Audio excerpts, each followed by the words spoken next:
Hey, what is going on? Today we are talking about the Godox V860 Mark II, and keep watching because I have an unboxing, an overview, and my final thoughts on this flash, and that's all coming up right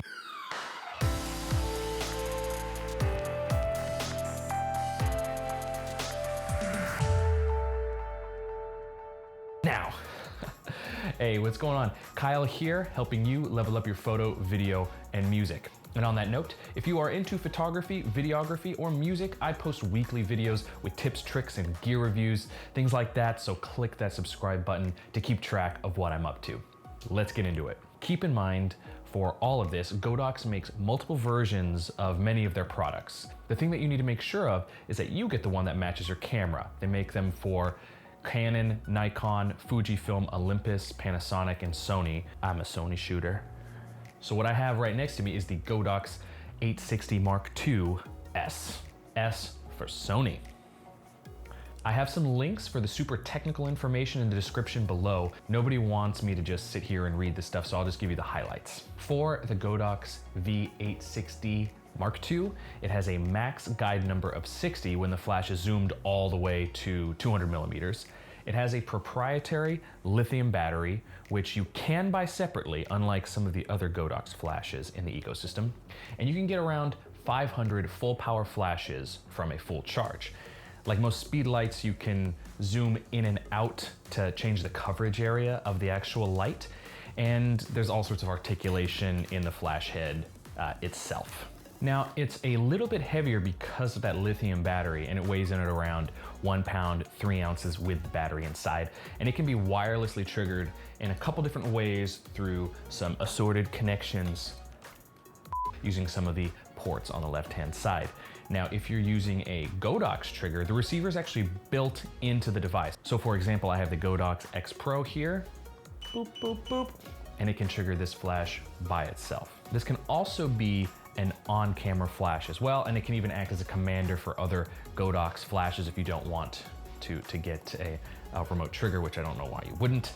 I haven't gone in depth into using this as a commander simply because I have the Godox X Pro, and really this is so affordable that I don't even know why one would do so. But hey, to each their own. Now, if you're interested in learning a little bit more about the Godox X Pro, you can find a link to my video on that in the description down below. So, now that we talked about what this thing can do, let's get into the unboxing.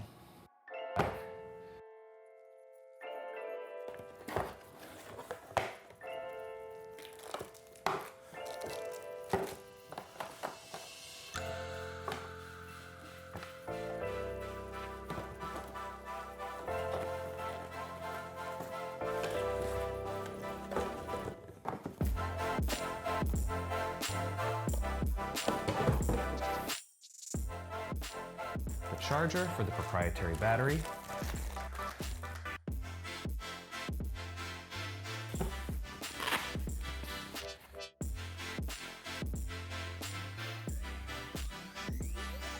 A nice little case, not much to say about it. It does provide enough. I'd be very confident throwing this into another case or another bag.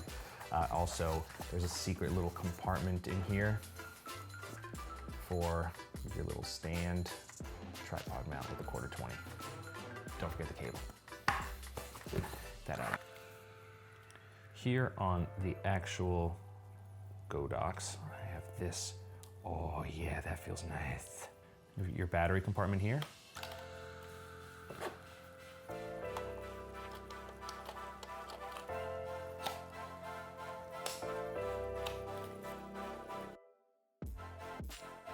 And oh yes, you guys are gonna get to see this too.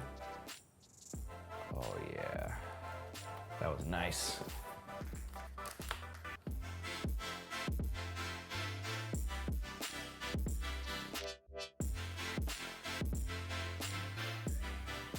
Now that is interesting. It goes 180 degrees, but it doesn't really index. It's more kind of like a rubbery feel right there.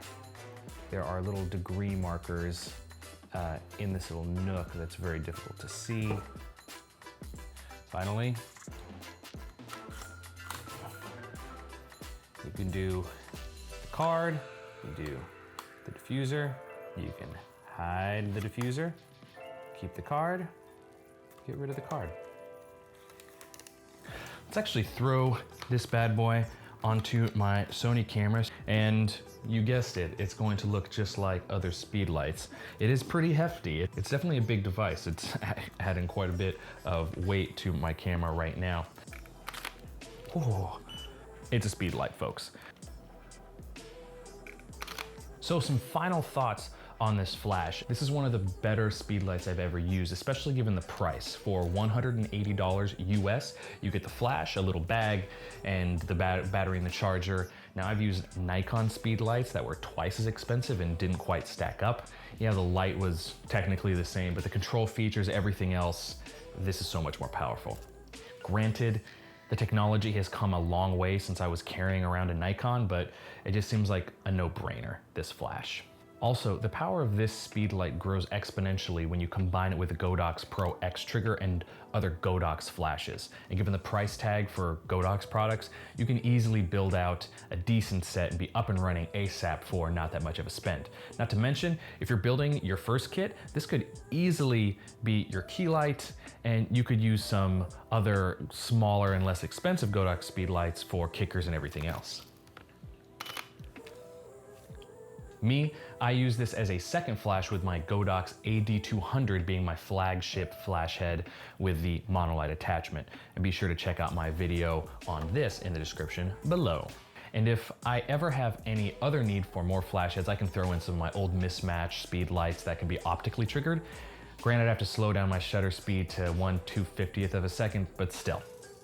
Maybe I just need to get more flashes.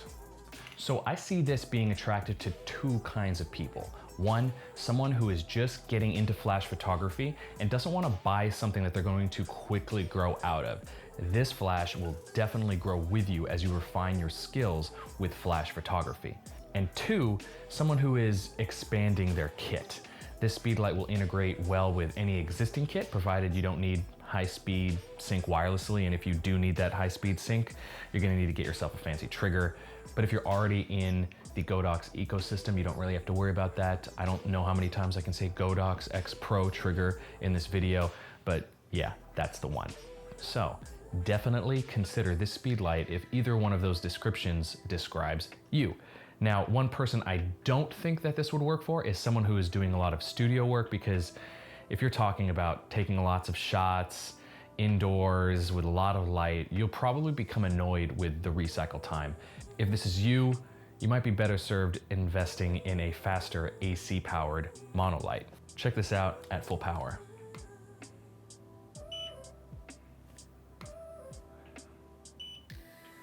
Yeah, that would get annoying fast. See, it's really not designed for use in a studio where you're gonna be doing a lot of full powered pops. So keep that in mind. And if you are more than happy with the recycle time, hey, the price can definitely warrant using this if you're just getting started. Question time. Are you going to pick up this flash? What are you gonna be shooting with it? Let me know in the comments down below. Anyhow, if you thought that this video was helpful to your decision to buy or not buy this flash, definitely click that thumbs up button. And if not, well, let me know why in the comments. I mean, you know, I can totally take it. Yeah, I can take it. Anyways, thank you for watching, and until next time, cheers.